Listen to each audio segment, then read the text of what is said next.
All right, another make and make sense, people.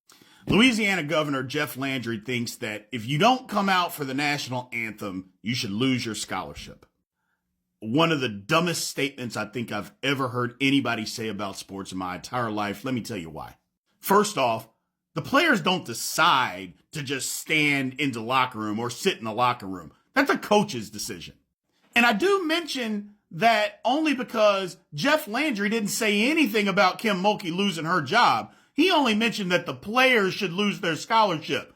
When Kim Mulkey herself came out and said, hey, sorry, this is our routine. This is what we do. We go in at the 12-minute mark. We come out before, they announce the player starting lineups. That's what we do. And yet I haven't heard anybody say anything about Kim Mulkey. I've heard plenty of people yell at the players and say, they're disrespecting the flag. How dare they disrespect this country? If you don't want to be here, then get out of this country. Yeah, we've heard a bunch of that. But we haven't heard anybody say anything about the coach who is the one who actually made this policy. The coach is the one who said, this is our routine. This is what we're doing. Not to mention, people, they didn't just do it for this game. They haven't done it all year, and nobody said a word.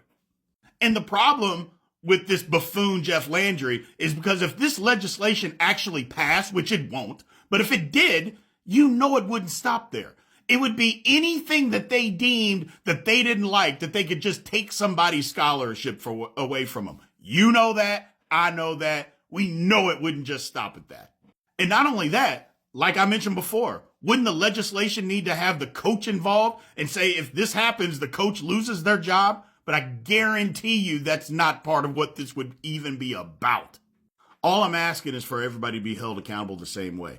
Why does everybody blame the players and nobody wants to blame the coach in this situation when the coach is literally the one that is putting the players in this position? Why would everybody just blame the players? It's just stupid to me. Hypocrisy at its finest. Somebody, please make it make sense.